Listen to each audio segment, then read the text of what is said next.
So aside from Warhammer, from 40K, obviously I play in the team. So Hmm. it's always been a part of learning and teaching, I think. And have a lot of I get a lot of enjoyment out of seeing people that I'm invested in kind of grow and learn. And I think that's something that's motivated me, whether it's like in my career or in 40K as well. So it's quite something I enjoy teaching and stuff like that. So I like see people growing. So hopefully it Nice, comes yeah. across. Yeah. I mean, that's kind of why I started my YouTube channel as well, which, thank you Yeah. for the kind words about it. It was like, Hmm. I was a little bit frustrated when, like, guard, I know guard is super, super strong. Why is their win rate still sub 15 for such a long time? So I was like, well, maybe we can do a little bit about that. Sure, awesome, man. But anyway, Whereabouts are you from, by the way? I know we've never actually met before. yeah, I'm actually in Los Angeles, so Cool, awesome, yeah, nice. very far. I used, I spent about a year and a half living in San Francisco when I was a kid, Oh, when I was nice, like yeah. 15 years old. So yeah, I lived in California for a little bit there as well. Yeah. Wait, Yeah, so you're very cosmopolitan, right? Because you grew up in New Zealand and now you're living in the UK? yeah, exactly. Yeah. Yeah, I've kind of been around the world everywhere and stuff like that. Yeah, So that's super cool. yeah, it's good times. Hey, so but just a couple of administrative things. Mhm.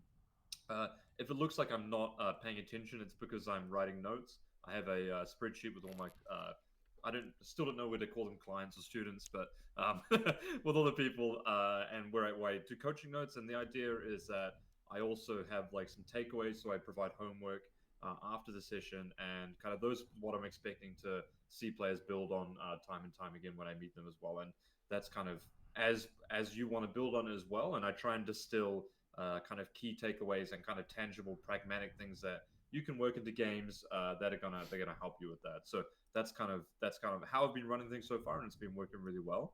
Uh, but first off, let me, if you don't mind, can we just jump in to Yeah, cover absolutely. like you as a player, kind of what you've been around, and kind of what your kind of expectations are in the future and stuff like that. So Sure. you've been playing Warhammer for how long now? I started playing 40K originally back in 5th edition, but then I took a long break because I was a shy Yep. high schooler who didn't know how to make friends. And once my Yep. friends moved away, I was like, well, I guess I'm done with this game forever. And then I picked it back up at the beginning of Arcs of Omen when I actually moved Yep. to LA, and I basically got put through the ringer very quickly. One of the first Hmm. things that happened was one of my good friends, who's now one of the top players in Singapore, he was like, I can tell that you're gonna enjoy this game, but you're also gonna enjoy the competitive side. So he was playing orcs, and he would just hit me really, really hard over and over until I learned how to play the game Awesome. at a Cool. better level. And Chastised by fire is the yeah, best way. Yeah. and actually, my very first RTT I ever went to, I played against Jason McKenzie Okay. in round three, and at the Cool. time he was number one on the ITC ladder, and I was like, of course, Okay. this meant Cool. nothing to me at the time, Yeah. but Yeah. I was like, it was very That's cool. awesome. If you don't mind me also asking, like, because people come from like all kinds of different backgrounds, and I've got a big background in esports. But do you play like, is your background kind of esports as well, Yeah, or I've actually been casting League of Legends for the past like 6 years, so as a profession? yeah, yeah. I've been Really? mostly Oh, doing the that's tier two awesome, man. stuff, but like if you know like the EU Masters, like the NLC guys, I've been good friends with a lot of them for a long time. Wow, that's so awesome. Yeah, When I was 16 or 17, I had ambitions as a shoutcaster for that's 1.6, 1.6. That's so funny. that's so fun. Um, Yeah, yeah. I'm that's awesome. probably Yeah. retiring now because like unfortunately the League of Legends space is in a bit of a downturn, and Okay. I'm trying to figure out what's next in life. But like I'm in Yep. a bit of an off season as it is, Yep. so I've been trying to spend the time grinding 40K Awesome, while man. I can. That's awesome. Yeah, Yeah, because a bunch of my stuff is kind of I do analogies through kind of esports or something like yeah. that, or Oh something that yeah, relates to is kind of how it just helps me kind of explain problems and stuff like that. yeah. Awesome, Absolutely. man. What was the last tournament you played? Last tournament I played was I went to SoCal Open Teams tournament. Yep. It was 8-man teams, and I went 4-1. The one that I Okay. lost, I got absolutely shellacked because I played against a CSM list that I didn't really know what it did, and it was way Okay. more violent than that I believed. Yep. And other than that, I went 4-1, getting like plus 2 or 3 from my predictions every single time. But the team as Awesome. a Cool. whole went 2-3. Okay. Yeah. So you were kind of you were playing at a pretty big skill advantage in most of the rounds, I would presume, right? If your team was two Um, and three, you were 4-1. I would say that individually, except for my first round, yeah, I was definitely Okay. the favorite player. Cool. Nice. How did you feel about your last performance? Obviously, it's a team environment, but do you think that even if there was a big skill advantage, like was there something you were disappointed in, or something that you kind of came away with that being like, man, I should have been, I let myself down, or something like that? I I think in the moment I was feeling okay about it because, I had multiple people on my team like playing a league with this guy and just like try and ward me like this list is crazy. Yeah, And I kind of didn't believe them. yeah, But then after like more self-reflection, I realized that there was a lot of like simple things that I had missed out on because not only was I playing my thing, but I was also the one doing most of the pairings, okay, yeah. and so It's I a lot to was, take on. Yep. yeah. And then the other thing was I was supposed to have like my coach or like I was calling him my secretary or anything else, like who's gonna go around and do like team updates for everyone. Yeah, So you I were was doing that as well. also doing that, and Yeah, so yeah. I feel Oh, like cool. there was a lot of like small things that I missed out on because of it. Yeah, it's as someone who does that as well, and not only does that for like maybe New Zealand national team or does it for Ignite when we play and I Hmm. captain. I know it can be really hard to perform as at your best when you're Yeah. also having a lot of things going on. It's like being, it's like being the shot caller in 1 point CS or something like that, Yeah, for right? Like sure. it's hard to just focus on aiming when you Yeah. got to like think about the macro strategy and all that stuff as well. Nice. Cool. So obviously, we talked about your schedule coming up, but where do you want to see yourself in like 2 or 3 tournaments time? Like, is there a place where you think you're at right now, and like a place that you really want to see yourself if you could put all the time and effort into doing it? I think the biggest thing for me is like I've been a pretty consistent 3-2-4-1 player for the past like year and a half, Sure. and recently I've started getting a couple wins. Like I beat Ben Jurek, and I Cool. was 1 point away from Jason McKenzie in Cool. a game where I was going first, Hmm. and I was, it gives me the sense that like I am like on the brink of Yeah. being able to be a consistent, it's not a GT winner, at least like a threat for the top tables, Yeah. But and I being in that want, conversation of yeah. like, if you look at players, that would be someone you could see winning the tournament. Exactly, yeah. And I think Yep. I'm close. And Yep. it's part of why I'm here is I kind of want to push myself over that edge.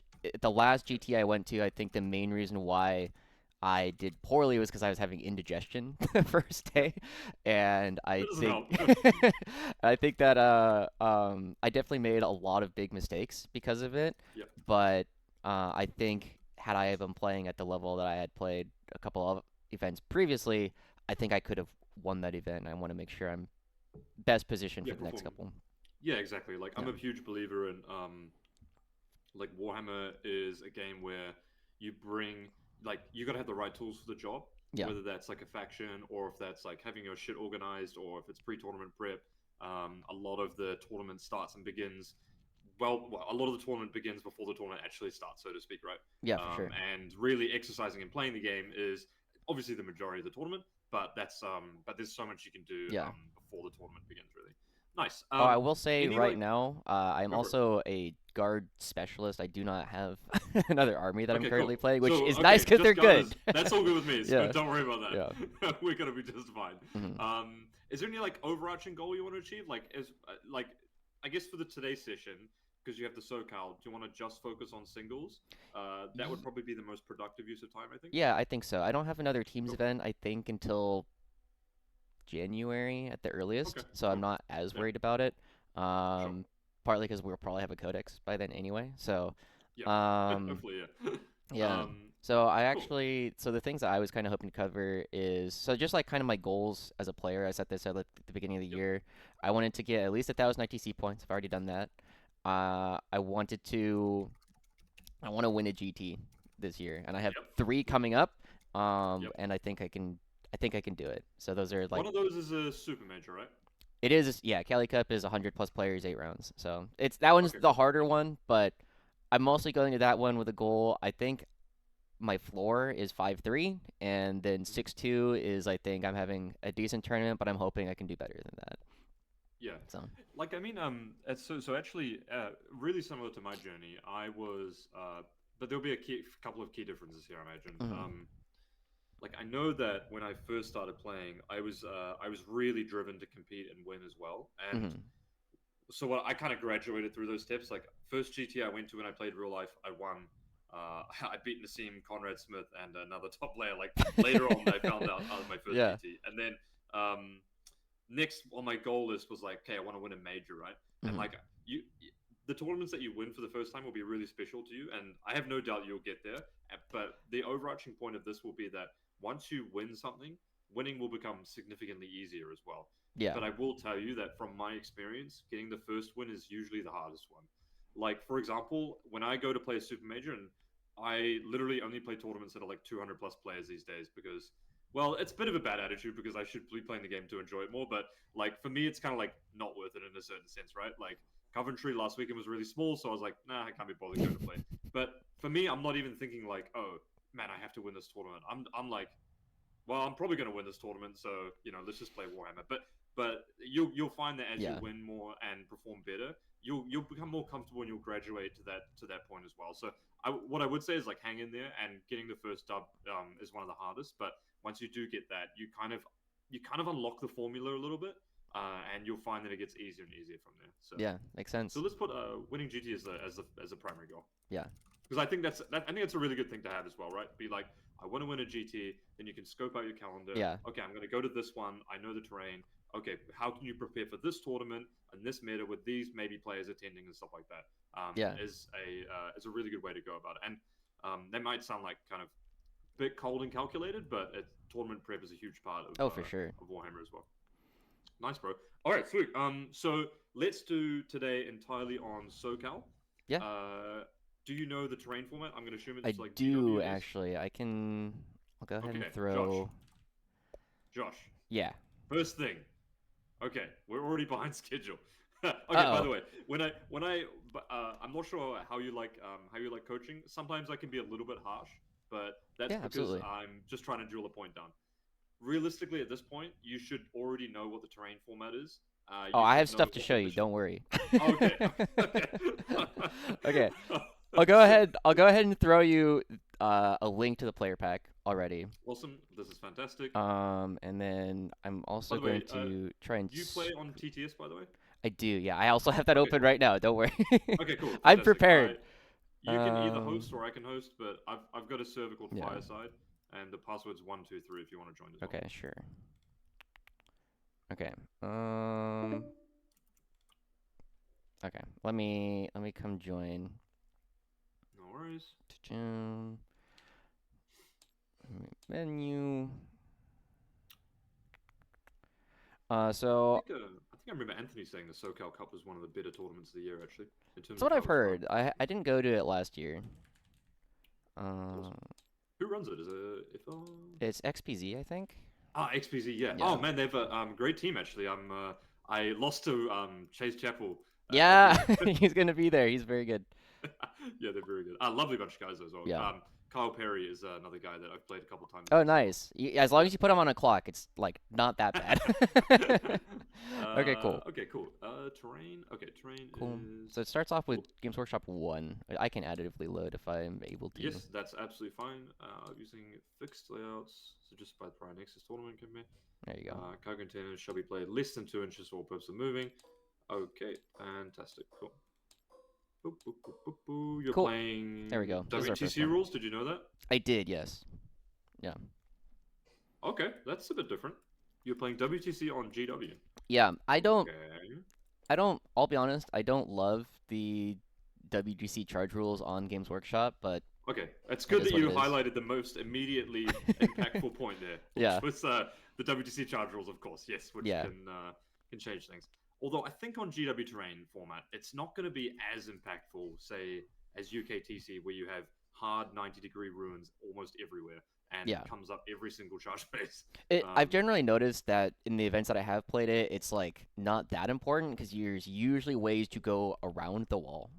Precisely, So, right. Yeah, and the yeah. walls are either huge, Yeah. like we can see here. And there's Cool. Okay, also let's just take a like step huge back. open spaces. Sorry, go ahead. No, it's fine. Let's take a step back from the actual terrain format. Hmm. Okay, now if you want to win a tournament, and you look at I'm on page event schedule here Hmm. for the mission pack. If you want to win a tournament, Just give me one what sec. a I go- want to adjust because I know we were recording, but let me just change so that other people can see what we're talking about. Yeah, no worries at all. Okay, cool. Go ahead. Yeah, no worries. Yeah, So by the way, when I'm obviously talking, it's basically like a reflection of how I see things absolutely. and how I've had success in doing it. Obviously, not everyone sees it the way I do. There's lots of different ways to play, but what if we look at the terrain format? Oh, if we look at the mission format, right? Hmm. What are going to be the hardest rounds to play? That's a good And you question. think, by the way. And by the way, Yeah, a style of my coaching is that I don't really like spoon feeding people yeah. information. I like to see people grow and kind of understand the reasons and way of thinking because I'm pretty sure you know this and I want to tease it out of you. So, what do you think is going to be the hardest rounds that you play in the tournament? Do you think? I mean generally the later ones when I'm playing better players. Exactly right. The Okay, yeah, later rounds when you play better players, right? yeah. So where should you be placing the most amount of emphasis on your list design for the tournament format? Generally, I mean, the later rounds. I think Yeah. like in So this one, rank around 6, 7, 8. yeah, exactly Yeah. right. Rounds one, two, and three, you can take. If I'm looking at a tournament, I'm thinking rounds one, two, and three. It doesn't really matter what my list is. I should be able to beat my opponent, Hmm. and I can take sacrifices in those rounds in my list design and my last 150 points to try and get an edge in rounds six, seven, eight, right? And Makes sense. so we want to tailor our list to perform and lists on rounds six, seven, and eight primarily, right? Hmm. Because those are going to be the rounds where you've got the most amount to gain as well, right? If Yeah. you lose on rounds two or three, it's like, okay, lost in round two or three. We're not in contention for trying to win or podium, right? Yeah. But in rounds six, seven, eight, where you're going to be playing against people that potentially are better than you, potentially on the same level, have very good medal lists, know the terrain format, are as prepared as you. That's where you want to drive home and have an edge in those formats, right? Makes sense. Yeah. I guess So always done that from the other end. I've always just like tried to, but I guess it's partly because I haven't won an event yet. So it's just like, all right, I gotta exactly right. gotta put myself in contention first. Anyway. Of course, right? Yeah. When you go play LVO, you book Monday off, right? Yeah. For That's the sure. only philosophy to have, Yeah. right? You got to back yourself. But if you don't back yourself, I'll back you for you. So don't even worry. Hmm. Okay, cool. So let's look at the tournament. Let's look at round six, seven, eight then. Okay. So we've got Search and Destroy, Crucible of Battle, and Tipping Point. Which out of these three deployments is the worst for you? Think? Generally, I would expect it's going to be search and destroy simply because at least the list I've been looking at don't have Bulgrin anymore, and Okay. not having Bulgrin on search and destroy makes it easy for like world leaders or orcs to just barrel through. Yeah, Yep. and it's because you're deployed as close as possible to your Yeah. opponent, right? And Yeah. you have a large amount of surface area onto your deployment. So, yeah, for sure. Mm. So that's kind of unfavored for us, right? Yeah. But on the flip side, what do you think of round eight? Round 8, tipping point hidden supplies taken hold. I think this one should be relatively like favored for us simply Yeah, because we have a lot of just junk to put on our opponent's objectives and deny. yep. But think about the deployment style. So I don't Mm. know if you've played a bunch, but Hammer and Anvil as it's typically called. It's almost unlosable when you're playing shooting orientated armies or Yeah. especially if you're playing guard. It has a great combination of both, right? Primarily because if you hit any melee army, like you hit GSC, right, on tipping point, who cares, right? Hmm. You've got so much deployment depth that they're never going to hit through to your second layer through any combination of them infiltrating first and going first, right? Yeah. So you're playing against a shooting army, well, you're playing three tank commanders. Anyway, we can get to that. Round eight. Okay, great. A shoot off, you're fine in anyway, right? So tipping point, is very, very good for us. Round seven, I would also call Crucible of Battle a great mission for Yeah. guard as well. Once again, long deploy, yeah, not long deployments, but deep deployments in that sense. So that's really what we love playing on. Yeah. Around like okay, so there's obviously no what do they call it, sweep engagement or some crap Yeah, that the has weird to one. go on Yeah, warm yeah. up. Yeah, yeah. No, we would just have the two Okay, cool. search and destroys, which are the ones that are a little bit worrying.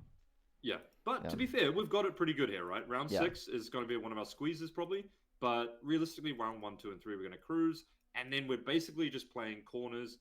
We're playing hammer and anvil, and then angles, right? Yeah. Awesome, right? And then we've got the one little round six to worry about. So in my opinion, I wouldn't focus as much on round six. I would try and crush five, seven, and eight, and four as well. Interesting. So Because why are you trying to sack round 6 if that's the one that's supposed to be the hardest for us? yeah, what I'm saying is I wouldn't say I'm going to sacrifice round Yeah. six, but I think we're best to build our list to tailor a little bit towards a more shooting orientated matchup Hmm. because that's going to be super prominent in round seven and eight, for example, where we should be playing the hardest ones.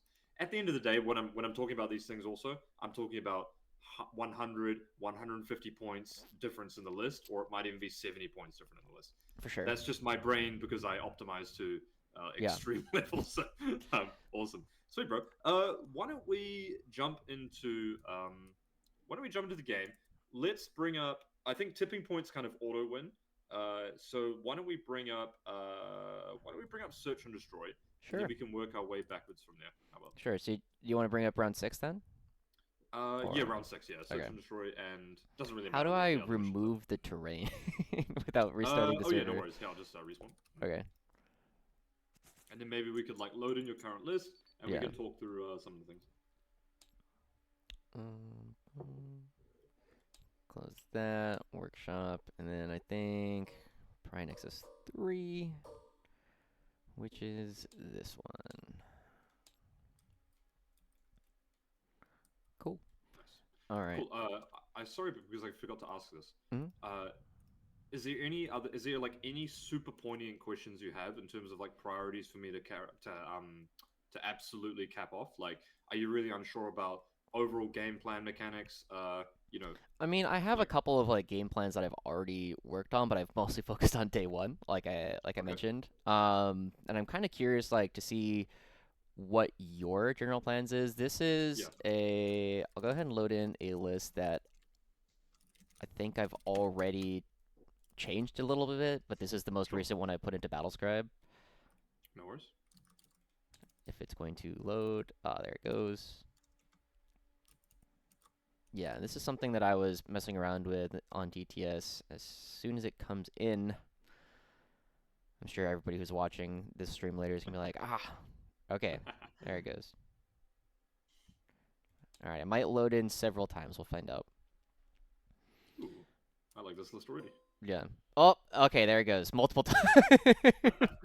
We got a few here. That's That's alright. all I'm gonna right. drag and select this one. Yeah. Hopefully.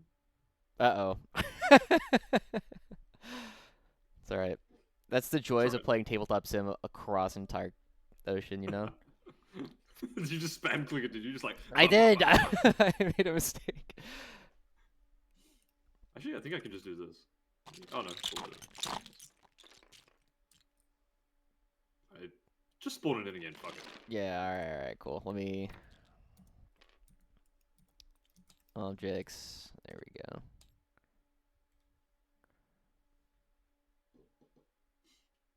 Okay, I've only clicked it once this time. Yeah. Because I think one of the things that will probably become prominent is that the way that I see and explain the game will probably have a very big influence on your list design. Yeah, Most absolutely. definitely. So I mean, this is already like partially inspired by the list that like you were taking to Pyra and then like cool, Nassim was taking to Coventry, so I am cool, very up to date with nice. with That's good what to people see. are playing. Yeah. So basically, though, I can just go ahead and go through it real quick. This list Yep, has sure. no Lord Solar in it. Okay. Yep. Don't It's hate got that. 3 tank commanders, 3 Aquilons, 1 15 Brick of Scions.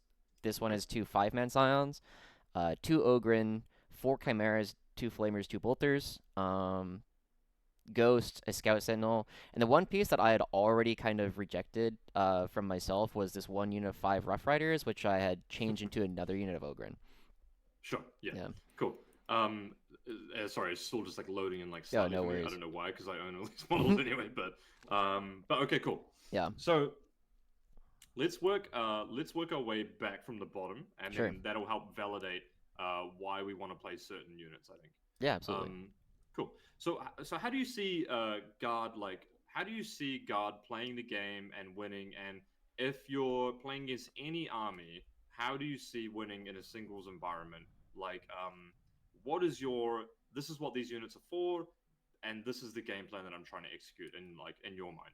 Yeah, so in general, the way I generally see Guard is where a lot of people look at Guard as like a premier shooting army. I don't think that's quite true these days. What Hmm. I would generally say is we are a very powerful mid-range army that can kill a lot if our opponent gives us the opportunity to. Yep. However, we are mostly a board control army that, with the addition of Aquilons, um, becomes insane at denying opponents' ability to score.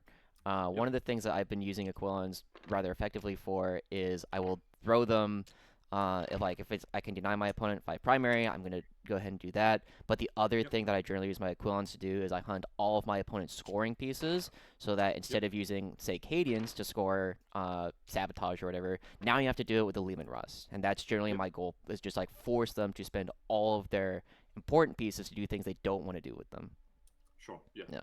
Absolutely fantastic. So how do you achieve board control in you think? And I would really appreciate it if you could illustrate this through the board that we've got here in relation to the objectives, so to Yeah, speak. absolutely. So in general, what my general game plan is we'll just go ahead. I don't know if these are flamers or Let's take it bolters. at a higher level. Like, what are you trying to achieve Sure. in winning a game of in winning a singles game of Warhammer in a sense, like in relation to Yeah. like specifically in relation to primary, so to speak. Yeah. So in general, I'll go ahead like you have your home, and then I Yep. always look at the board in terms of like what the natural expansion is, mostly in terms of like Sure. StarCraft, right? Like Yep. this one is closer to our DZ than it is to our opponent, so it's a bit easier for us to hold as long as there's a spot like here where you can put something very safe. That's going to be your easy one.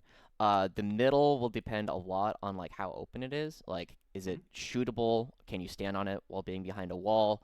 Mm-hmm. If you can just shoot it, then I generally don't play for it very often unless I have to do like area denial or cleanse. Yep. In which case I will stand in it. Otherwise, I'm just going to tell my opponent you can never stand on it, and Mm-hmm. then I'll send like a Chimera or just OC junk this way, such that on Mm-hmm. turns 2 and 3, whenever I need to, I'm going to deny them 5, 10 primary by just taking out their natural once or twice. Right. Right. Yeah. So in Warhammer, especially in singles, if you hold your expansion continuously and you Hmm. deny their expansion even once, expansion, we'll use that word, you've already more or less won the game, right? Yeah. You only have to win by 1 point. So what the way that I see the game is, and in particular now, if I mean, especially with the orient, the versions of lists that we have nowadays, but even when I was playing triple Manticore or 30 Castigan, the way that I entirely see the game is hold this Hmm.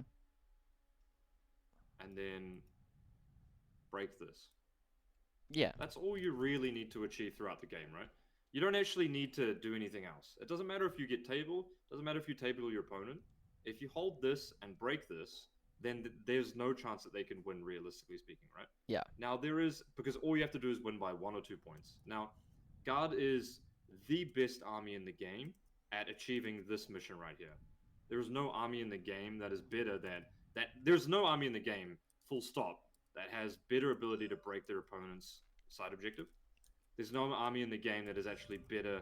Maybe if you go first with 15 Deathwing Knights, and I don't know, or Great Terminator, I don't Mm. know, something, right? But you're probably just going to get blasted anyway, right? Yeah. But because of what I illustrate as well is because of multiple phase lock activation transports and high OC and lone op on top of that as well, there's almost no army in the game, especially in this meta, that is better at holding the side objective as well, right? Yeah. And so that's where, if we think about this game plan, that's where we really begin to take advantage of beating any single army in the game, right? Yeah. Okay, cool. So let's look at a couple of things. So um, the list. Okay, list is good, but there's a couple of problems that I can see with it, right? Sure. Let's go.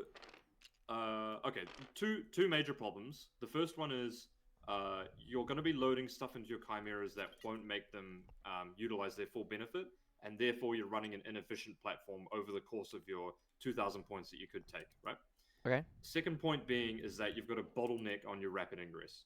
Now, when you think about guard, and your rapid ingress is a huge choke point for guard, right? Yeah. Because it's probably going to let you activate your tank commander that you're going to redeploy into strat reserve, right? Hmm. Well, you're just going to deploy yours into strat Yeah. reserve Yeah. without solar, but okay, that's the third point as well. Sure. Sorry, back to point one, the rapid ingress bottleneck. It is still going to create a rapid ingress bottleneck, even with the tank commander, because primarily what we're going to do is we're going to execute this game plan here, right? We're going to hold this, and we're going to break this. Hmm. Now, of course, when I simplify things down to that, there's obviously a lot of stuff that happens outside of that, right? But Yeah. that is every single game you go into. That is your game plan from the get-go, right? Yeah. So you need to deploy, you need to list build, you need to understand matchups with effectiveness of achieving that goal right there. And at the very highest level, players will definitely interpret, especially in singles, this is how the game will be played, right? Yeah. You'll try and break me, and if you get tempo and breaking me, it doesn't really matter what happens, etc. After that, which is why that's actually the largest reason why most top players complain about guard, and their average player plays doesn't, is because all the top players understood that you have so much stuff, such high OC, pre-game moving, scouting stuff, that enables you to execute this game plan better than any other army as before. Maybe Canoptic Court was good at it too because they had Yeah. an indestructible race. But okay, cool. So back to the rapid ingress bottleneck. The reason why it's a bottleneck right now is because you've got 3 potential targets here. Mm-hmm. You've got this target here, which is almost exclusively going to want to use it, right? Mm-hmm. I'm assuming this is a command brick. Yeah. Just call this a 15-man, right? Yeah. And then you've also got this target here, which is going to be hungry for it as well, right? Sure. Now, rapid ingress on turn 3 is nowhere near as effective as turn 2, because we're obviously playing a mid-range tempo army, right? Yeah. So immediately, you're going to find yourself in a game situation that, okay, what is my rapid ingress target here? And then because you're going to be wanting to spend it on multiple units, you're going to find that you're going to drop efficiency on the other units, right? Sure. So one So, of for the things example, that I've generally found is while I do agree on like my games on like WTC or UKTC, the Scions mhm. do need to rapid ingress. I've actually found on Games Workshop they almost never do, simply because of how long a lot of like our sight lines are onto these objectives. This is also true, Yeah. but what I would say is that UKTC actually has deeper and longer firing lines Yeah. than UKTC. But we have to work under the... Okay, this is a good point, and Okay. it's a good evaluation to do as well. Like that's a critical part of evaluating how your unit is going to play. Mm-hmm. But we're missing a little something here, right? Sure. What's gonna block us from deep striking and shooting? Just things There's in the two way, things. just like being screened out. Yeah, a good Yeah. player, right? Sure. A Okay. good player is never going to let you drop your Scion bomb and just nuke their objective, right? Mm-hmm. It's just never going to happen. Like, so you can't go into a game expecting to win a tournament. So, on a side note, you can't go into a game expecting to win a tournament with a unit that relies on your opponent misplaying or not misunderstanding it, right? Sure. Because you should always assume that your opponent is good enough to screen and not let you Scion bomb their expansion objective, right?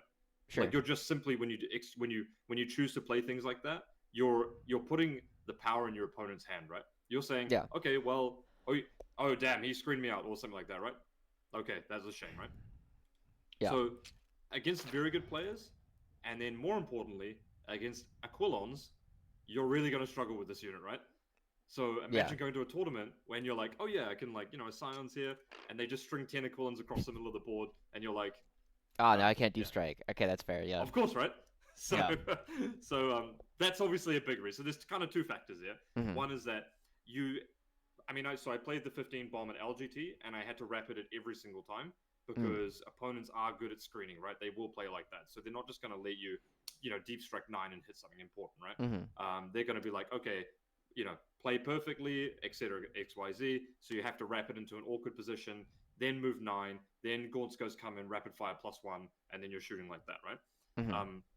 But even then, that still ate my rapid ingress for one of my targets as well, which was still actually kind of annoying in that sense. So we've got a little bit of a bottleneck there. Now, the reason why we need to save, and this goes directly to the game plan as well. Yeah. Do you outflank your tank commanders very much at all? Depends on if I think I'm going to need their shooting earlier than like Okay. yeah, if I think I'm going to need to shoot them turn 2 if I go second, or yeah, if I think I need their shooting turn 2, I will generally start them on the board simply because I cannot risk allowing my opponent to dictate where it comes in. Okay. Um, but otherwise, I'll usually put one tank commander like a LRBT Mm-hmm. in reserve. So the playing from reserve is the most powerful asset with guard, right? So when you Mm-hmm. deploy, and deployment is a whole nother bag. It's one of the most complicated things in the game, in my opinion. Yeah, It's definitely a thing where people get things wrong the most, right? yeah. So in guard, like is guard like a fast army or is it kind of like a static army? Do you think? I think it's In pretty relation to the medium. shooting platform, sorry. Yeah. Yeah, I mean, I think it's pretty middle of the road because we are surprisingly fast to a lot of people. However, I think, once they've been put on the board, that's where they are, and that's why I generally like having Exactly. something in reserve. Exactly, right? Yeah. Once you put it in reserve, it's like, well, this tank commander, maybe you put him here, they cut this angle, they can't shoot. This Yeah. tank commander is he's relegated to he's either A, going to have his time where he's shooting in here, he Hmm. might be pushed down, you might push him down here, and then he's going to shoot into here, into their staging right. He might Hmm. get there, and then next turn you're going to YOLO him onto this platform or YOLO him here so he can shoot on this or something, right? But Hmm. he's pretty much locked in there, right? Yeah. You'd be really surprised if this tank commander was like, you watched a game and 4 turns later, and the tank commander was like, yeah, I'm deep in mid, right? You're like, Yeah. what? Like, this guy been advancing around the board the whole time. And so, the rapid ingress and outflank allows us to have a piece that was previously static and make it dynamic, right? Exactly. Yeah. Purely because we're trying to execute this game plan here. And a very good opponent will understand this as well. A very good opponent, their game plan will already be to hold this and to hit this as well. You could be playing maybe against Tyranids, for example, right? Hmm. Well, okay, great. They're going to put Hormagaunts here. They're going to stack their shooting on this side objective, so it's harder to break. They're going to out OC you twice here. They're going to try and hold this. That's going to be the game, right? Yeah. They might even cause a bit of pressure with like a lone op in the middle or something like that, right? Yeah. Try and move block you.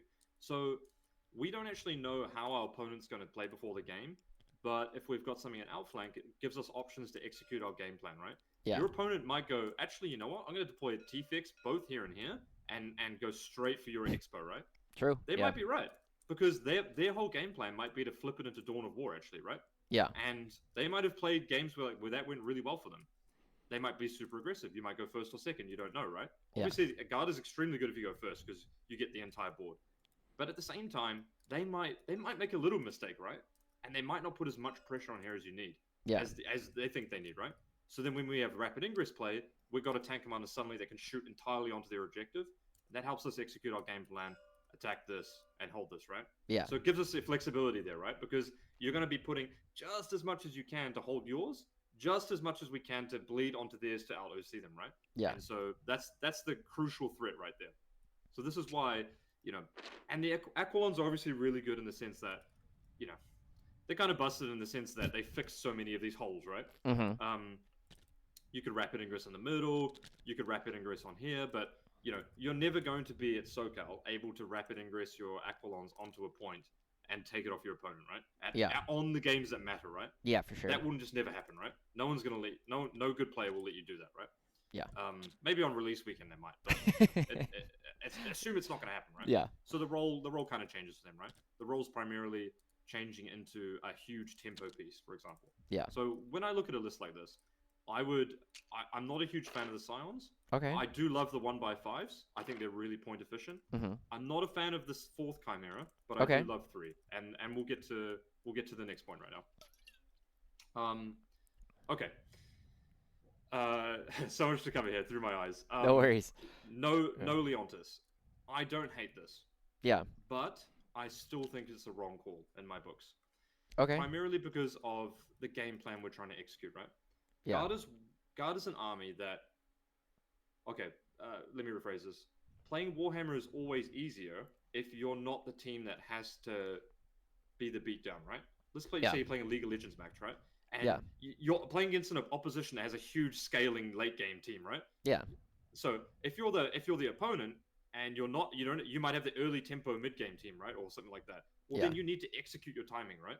Because otherwise, in the late game, you simply get outscaled, and then it doesn't really matter how well they may not have played, or the mistakes in the late game. Their unit composition is going to carry them to the end, right? Yeah. So this is exactly what occurs with secondary and primary in Warhammer, right? If you've got advantage in primary or an advantage in secondary, which we already know is very easy for our army to create, it means that our opponent's automatically on the back foot, right? Yeah. So when you start playing these games and start playing very high level, you very quickly come to the position of your opponent is always the beatdown army, right? And you're always the control army. Yeah. Because your opponent, it's extremely rare that you'll just bleed secondaries because, we have so many things. Bring it down, okay, but, but you got to counter shoot whatever they kill.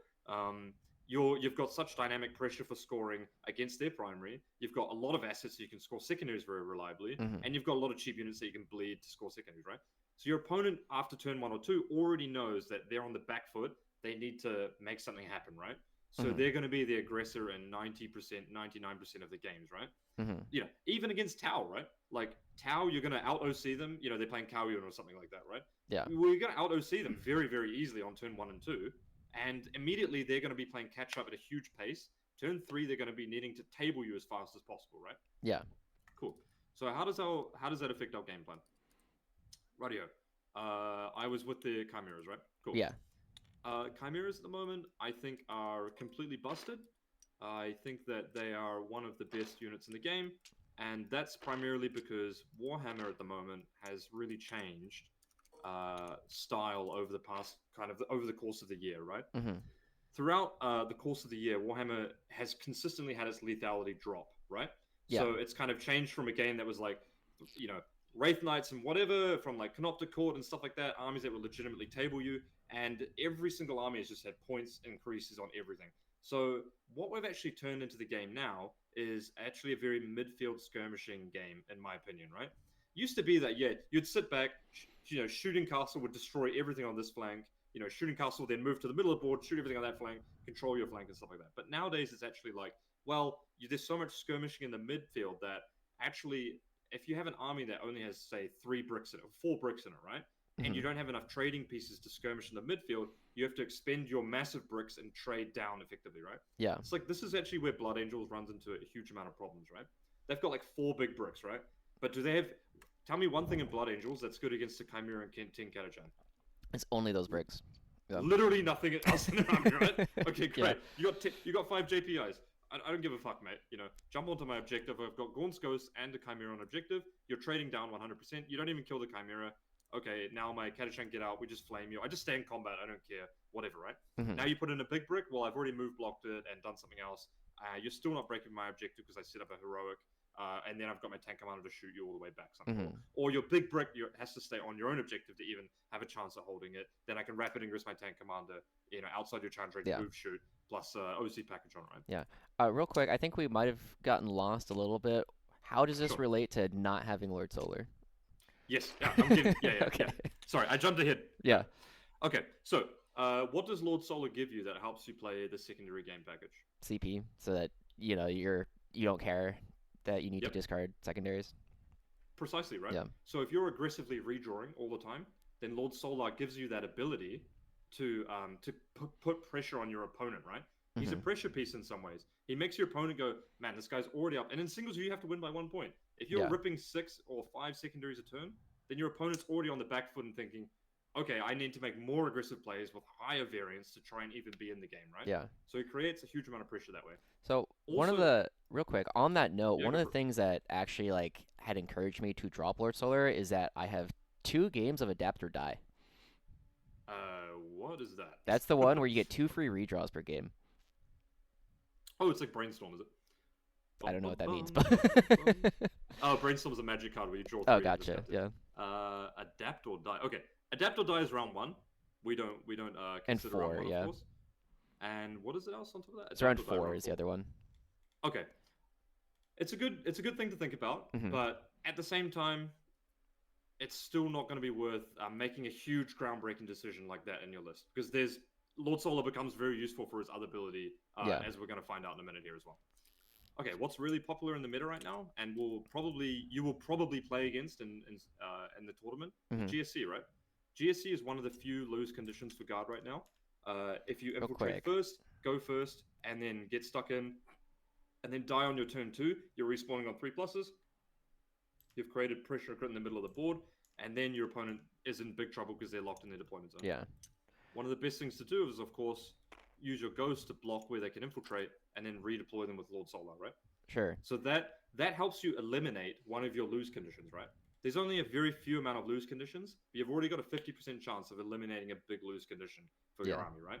Losing to an infiltrate behind a wall, for example, that it's going to be really hard to get to, and then losing to an aggressive infiltrate, for example. Yeah. So that's a huge reason why I think Lord Solar is absolutely pivotal. Between those 2 things, for 125 points is a steal. And then in addition to that, Tank Commander's got Squadron now as well, right? Yeah. Oh, fantastic, man. So one thing you can do is, you don't need to play we will learn. You don't need to play the command squad eventually.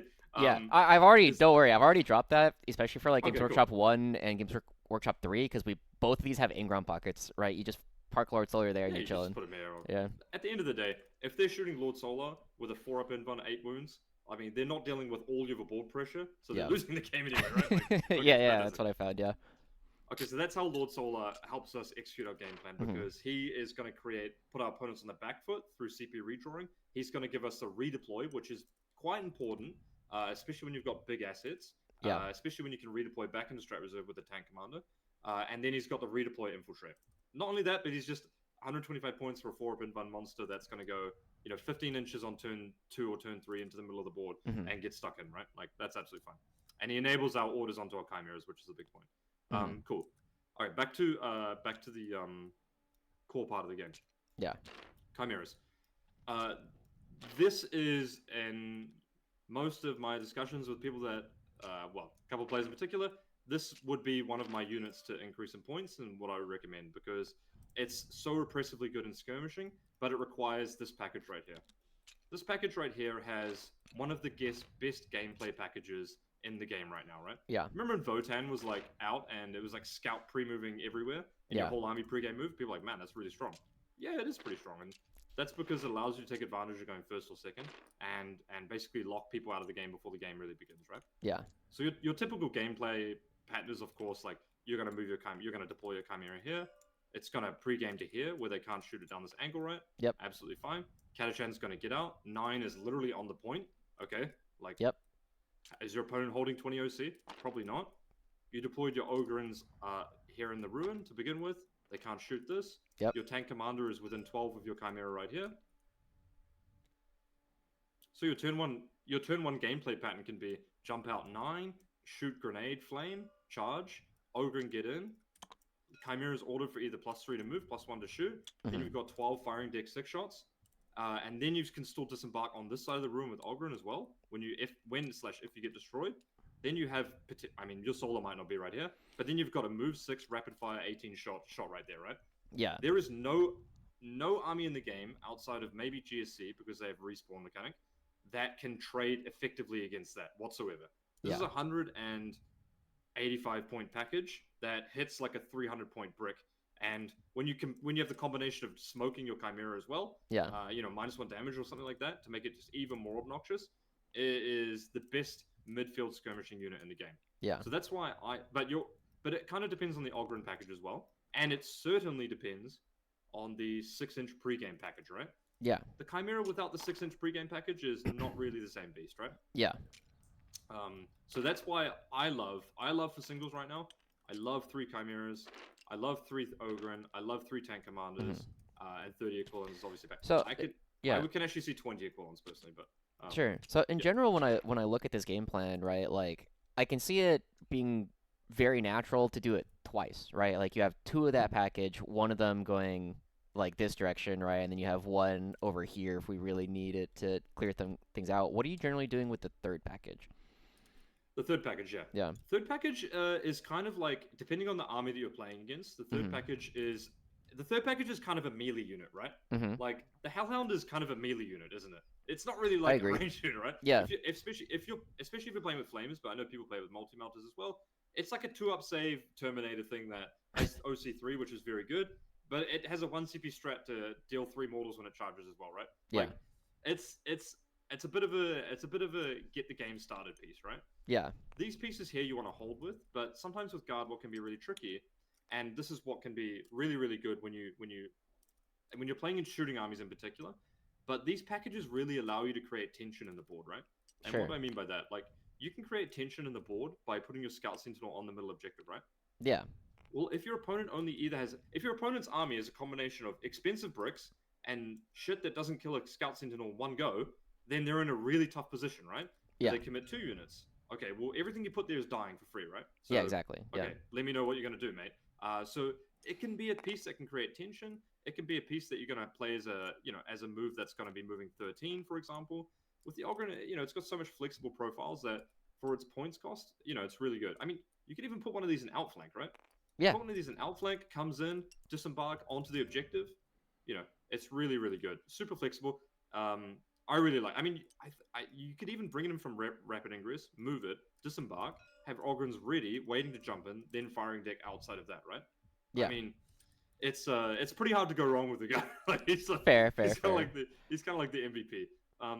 So okay, let's Yeah. get back to the list design. So let's say, for example, we want to take the Scions are fine, but I Hmm. think the 5-man Scions they're a great inclusion if you're really needing a bit of secondary play, right? Yeah. They're also a great inclusion if you need to block someone's rapid ingress as well, right? But you have Yeah. equivalents for that now, so not as much. But if your Lord Solar leaves his home field, then you can deep strike back onto your home field and screen out your deployment zone, and Yeah. then Lord Solar can go in, right? So that's kind of like that's where that's really powerful as well. So, okay, I forgot what my third point is, and I went way too deep. But this is covered. That's okay. Yeah. This is covered a lot. So there's a couple of options we have here, right? So the original list was okay. Did you have any upgrades on the command squad? Uh, on the Defensive Silence Command Squad, Yeah, I've always just gone with as many special weapons as you can go. I've tried the med pack, yeah, don't like it. I think the banner has some play. yeah. But Did you have any? No, I mean, sorry. Did you have any enhancements in the army? oh no.